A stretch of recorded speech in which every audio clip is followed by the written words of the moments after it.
Rishi, goods and service டாக்ஸஸ்ல ஒரு major simplification கொண்டு வந்திருக்காங்க. தட் இஸ் ப்ரீவியஸா இருந்த அந்த ஃபோர் டாக்ஸ் அந்த ஸ்லாப் சிஸ்டத்தை இப்போ ரெண்டா கன்வெர்ட் பண்ணிருக்காங்க.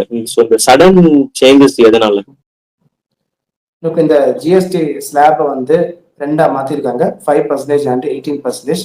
இந்த சடன் சேஞ்சஸ் இதனால பார்த்தீங்கன்னா, ஆல்ரெடி வந்து அமெரிக்கா இந்தியாவோட ப்ராடக்ட்ஸுக்கு வந்து 50% டேரிஃப் விதிச்சிருக்காங்க. ஸோ இதனால வந்து பார்த்தீங்கன்னா இந்தியாவுடைய எக்ஸ்போர்ட்டோடைய டிமாண்ட் வந்து கொஞ்சம் குறைஞ்சிருக்கு. உலக அளவில் வந்து இந்தியாவோட ப்ராடக்டோடைய வேல்யூ வந்து, அதாவது அந்த ப்ராடக்டோட ப்ரைஸ் வந்து இன்க்ரீஸ் ஆயிருக்கு.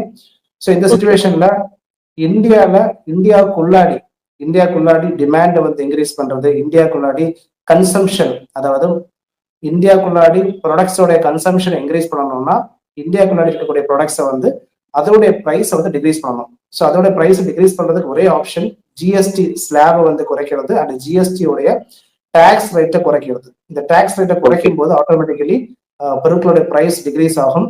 ஸோ டிமாண்ட் டிக்ரீஸ் ஆகும், கன்சம்ஷன் வந்து, அதாவது பொதுமக்களுடைய வாங்கும் திறன் வந்து இன்க்ரீஸ் ஆகும். ஸோ இதனால எக்கனாமிக் க்ரோ ஆகும். இதுதான் தற்போது இந்த ஜிஎஸ்டி ஸ்லாபை ரெண்டா குறைச்சதுக்கான மெயின் ரீசன். நம்மளோட இன்ஃபிளேஷன் ஒரு கட்டுப்படுத்துறதுக்காக கூட நம்ம சொல்லலாம்ல. கண்டிப்பா இன்ஃபிளேஷன் கண்டிப்பா குறையும். இன்ஃபிளேஷன் குறையும் போதே ஆட்டோமேட்டிக்கலி எக்கனாமி வந்து பூஸ்ட் அப் ஆகும். இப்போ இந்த ஜிஎஸ்டி பொறுத்த வரைக்கும் ஸ்டேட் கவர்மெண்ட்டுக்கு சென்ட்ரல்ல இருந்து ஒரு பெரிய இயர்லி அந்த ஜிஎஸ்டி ஃபண்ட் ஆனது ஸ்டேட் கவர்மெண்ட்ஸ்க்கு ஒரு பெரிய பூஸ்டா இருக்கும் எப்பவுமே.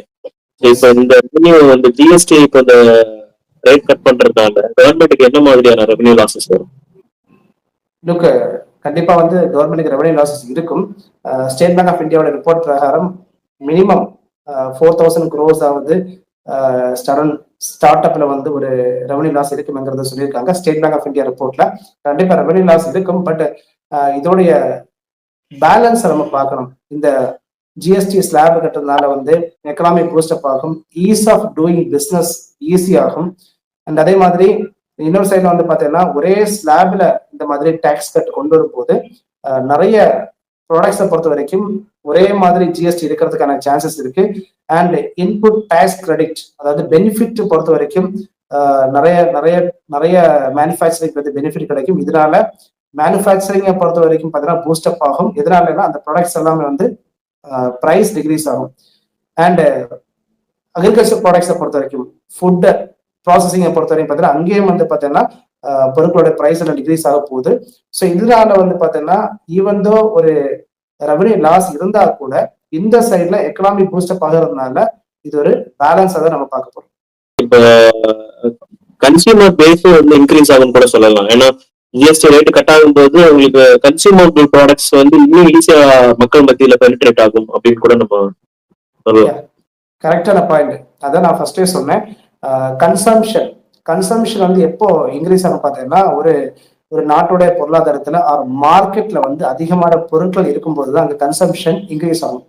பொருட்கள் இருந்தா மட்டும் போதாது, அந்த பொருட்களுடைய விலையும் வந்து மக்கள் வாங்கக்கூடிய விலையில இருக்கணும். ஸோ மக்கள் வாங்கக்கூடிய விலையில இருக்கணும்னா அந்த பொருட்களுடைய டேக்ஸ் வந்து அஃபோர்டபுளா இருக்கணும். ஸோ இப்போ இருக்கக்கூடிய ஜிஎஸ்டி ஸ்லாபை பொறுத்த வரைக்கும் பார்த்தீங்கன்னா பொதுமக்கள் வாங்கக்கூடிய பொருட்களுடைய விலை வந்து கண்டிப்பா அஃபோர்டபுளா இருக்கும். ஸோ அஃபோர்டபுளா இருக்கும் போது ஆட்டோமேட்டிக்கலி நீ சொல்ற பாயிண்ட் வந்து வேலிடான பாயிண்ட் தான். ரிஃபார்மேஷன் அப்படின்றது இப்போ நம்மளோட எக்கானமியை வந்து கம்ப்ளீட்டா இப்போ ஒரு ரிஃபார்ம் பண்றதுக்கான வாய்ப்புகள் இருக்கா? கண்டிப்பா இது வந்து என்டையர்லி இந்தியன் எக்கானமி வந்து பூஸ்டப் பண்ணுறதுக்கான சான்சஸ் இருக்கு. நான் ஆல்ரெடி சொல்லியிருந்தேன், ஈஸ் ஆஃப் டூயிங் பிஸ்னஸ் ரொம்ப ரொம்ப இம்பார்ட்டன்ட். பொருட்களோட விலை குறையும் போதும் அண்ட் அதே மாதிரி இதுல வந்து ஜிஎஸ்டியோடைய ப்ரொசீஜர், அதாவது ரிஜிஸ்ட்ரேஷன், ஜிஎஸ்டி ரெஜிஸ்ட்ரேஷன் பண்றது அண்ட் அதோடைய ப்ரொசீஜர்ஸ் எல்லாமே சிம்பிளிஃபிகேஷன் பண்ணியிருக்காங்க. எஸ்பெஷலி வந்து பார்த்தீங்கன்னா ஜிஎஸ்டி ரெஜிஸ்ட்ரேஷன் பண்ணுறது வந்து இது வரைக்கும் காம்ப்ளெக்ஸ் ப்ராசஸாக இருந்துச்சு, அதை சிம்பிளிஃபை பண்ணியிருக்காங்க. ஸோ சிம்பிளிஃபை பண்ணும்போது ஆட்டோமேட்டிக்கலி வந்து பார்த்தீங்கன்னா இந்த ஸ்மால் ஸ்கேல் இண்டஸ்ட்ரீஸ் அவங்களுடைய ஈஸ் ஆஃப் பிஸ்னஸ் வந்து கண்டிப்பாக இன்க்ரீஸ் ஆகும். அண்ட் அதே மாதிரி இதுக்கு முன்னாடி வந்து ஜிஎஸ்டி நிறைய ஸ்லாப் இருந்ததுனால ஜிஎஸ்டினால பொருட்களோட விலை வந்து அதிகமாக இருக்கிறதாகவே ஒரு இன்டைரக்ட்லி ஒரு மிஸ்கன்செப்ஷன் இருந்துட்டே இருக்கு. ஸோ இது ஆட்டோமேட்டிக்கலி இது மாறிடும். ஆட்டோமேட்டிக்கலி ஜிஎஸ்டியோட ஸ்லாப் குறைஞ்சதுனால டைரக்ட்லி வந்து பீப்புள் என்ன நம்புவாங்க பார்த்தீங்கன்னா, ஓகே பொருட்களோட விலை குறைஞ்சிருக்குங்கிறத நம்புவாங்க. இதுல மெயின் ப்ராப்ளம் என்னன்னு பார்த்தீங்கன்னா, கன்சியூமருக்கு வந்து அந்த ஜிஎஸ்டியோட விலை குறைஞ்சதுக்கான ஸ்லாப் டிகிரீஸ் ஆனதுக்கான இம்பாக்ட் எப்போ தெரியுமேங்கிறது தான் இதுல வந்து மெயின் ரொம்ப ரொம்ப இம்பார்ட்டன்டான ஒரு விஷயம். ஓகே.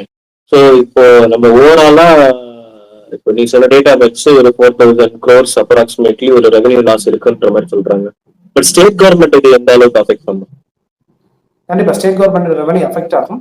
பட் இது எவ்வளவு அஃபெக்ட் ஆகும், எப்படி அஃபெக்ட் ஆகும்ங்கிறத சொல்ல முடியாது. சீரியஸ்லி இனிஷியலி எந்தெந்த ஸ்டேட்டுக்கு எப்படியெல்லாம் அஃபெக்ட் ஆகும் சொல்ல முடியாது. இதனால பார்த்தீங்கன்னா நிறைய ப்ராடக்ட்ஸ்க்கு வந்து ஜிஎஸ்டி வந்து 5% டிகிரீஸ் பண்ணியிருக்காங்க. நிறைய ப்ராடக்ட்ஸ்க்கு வந்து 18% டிகிரீஸ் பண்ணியிருக்காங்க. அண்ட் இதுல இன்னொரு ரொம்ப ரொம்ப இம்பார்ட்டன்ட் என்னன்னு பார்த்தீங்கன்னா, சில ப்ராடக்ட்ஸ் அதாவது இந்த கூல் ட்ரிங்க்ஸ், டொபாக்கோ, சிகரெட் இதுக்கு எல்லாமே 40% இதோட டேக்ஸ் வந்து இன்க்ரீஸ் பண்ணியிருக்காங்க. ஸோ இதோடைய இம்பாக்டாலே இன்க்ரீஸ் 40%. ஸோ ஆட்டோமேட்டிக்கலி இதனாலையும் ரெவன்யூ க்ரோத் வரதுக்கு சான்ஸ் இருக்கு. ஸோ தற்போது இருக்கக்கூடிய ஒரு விஷயத்துல வந்து பார்த்தோன்னா இது ப்ரீமெச்சூர் கிடையாது. பட் கண்டிப்பா சில ஸ்டேட்ஸ்க்கு வந்து ரெவன்யூ லாஸ் கண்டிப்பா வரும். ஓகே. ஸோ இந்த ஒரு சடன் ஜிஎஸ்டி ரேட் கட் அப்படின்றது நம்ம வேர்ல்டு எக்கானமில நிறைய இஷ்யூஸ் போயிட்டு இருக்கு. ஈவன் ஸ்டாக் மார்க்கெட்ஸ் நியூஸ்ல பார்த்ததுனாலும் எப்போ வேணாலும் ஸ்டாக்ஸ்ல வந்து கிராஷஸ் வரும் அப்படின்ற மாதிரி எல்லாம் சொல்றாங்க. ஸோ அந்த மாதிரி ஒரு ஒரு ஹார்டான ஒரு சுச்சுவேஷன்ல போறதுக்கு முன்னால இதை டேக்கிள் பண்றதுக்கான ஒரு ரிஃபர்மேஷன் கூட நம்ம சொல்லலாமா? Yeah absolutely. இதுல வந்து நம்ம என்ன தெரிஞ்சுக்கணும் பார்த்தீங்கன்னா, யூஎஸ் உடைய டேரிஃப்னால நிறைய நாடுகளுடைய எக்ஸ்போர்ட் வந்து டிகிரீஸ் ஆகிறதுக்கான சான்ஸ் இருக்கு. ஸோ இதனால குளோபல் மார்க்கெட் வந்து ஒரு ஸ்லோ டவுன்ல போயிட்டு இருக்கு. குளோபல் மார்க்கெட் வந்து ஸ்லோ டவுன்ல போயிட்டு இருக்கக்கூடிய சுச்சுவேஷன்ல இந்தியாவுடைய எக்கனாமிக் உள்ளாடியே, இந்தியாவுடைய பொருளாதாரத்துக்கு உள்ளாடியே வந்து ஒரு மார்க்கெட்டை வந்து டிரைவ் பண்ணணும். அந்த மார்க்கெட்டை டிரைவ் பண்ணணும்னா கன்சியூமர்ஸுக்கு வந்து அந்த பொருட்களை அஃபோர்டபுள் பிரைஸ்ல கிடைக்கணும். ஸோ அப்படி இருக்கிற பட்சத்துல உலக அளவில் இருக்கக்கூடிய ஸ்லோ டவுனை வந்து இந்தியாவில் ஈஸியா டேக்கிள் பண்ண முடியும்.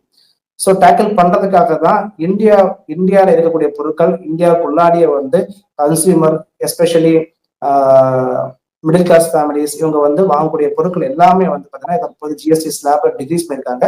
ஸோ இதனால கன்சம்ஷன் கண்டிப்பா இன்க்ரீஸ் ஆகும்.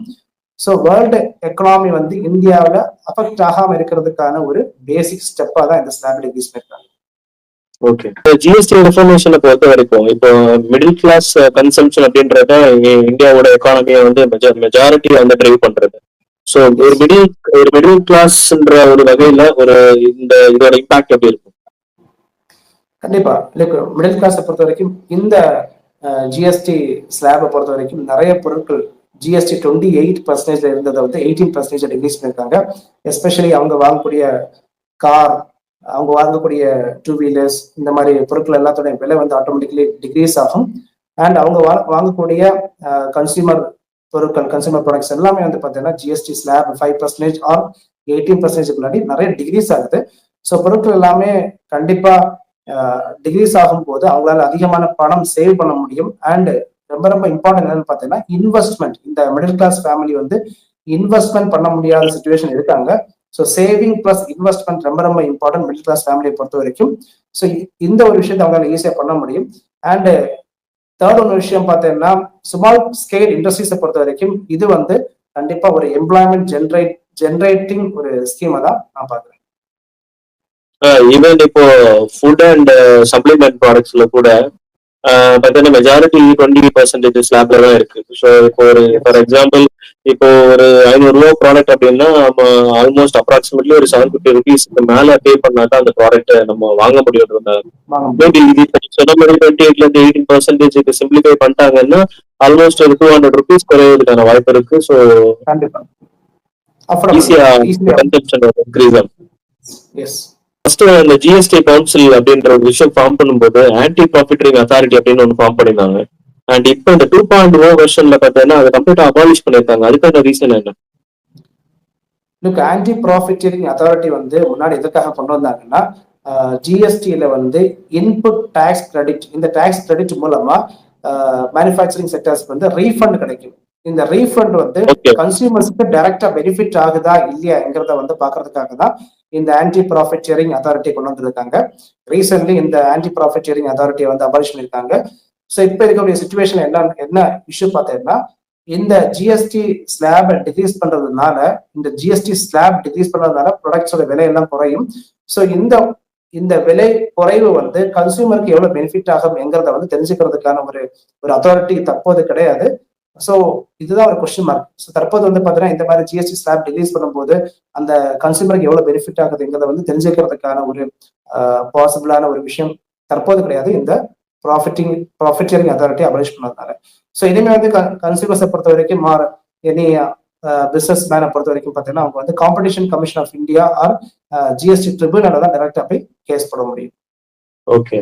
லாஸ்ட் ஆகஸ்ட் இண்டிபெண்டன்ஸ் டே ஸ்பீச்ல பிரைம் மினிஸ்டர் சொல்லியிருந்தாரு, இப்போ தீபாவளி டைம்ல உங்களுக்கு ஒரு பெரிய ஒரு குட் நியூஸ் இருக்கு அப்படின்றது. ஸோ இந்த ஜிஎஸ்டி ரேட் கட்டை கூட நம்ம கன்சிடர் பண்ணலாம்னு எனக்கு தோணுது. மேபி இது கூட ஒரு தீபாவளி கிஃப்டா இருக்கும்னு நினைக்கிறேன்.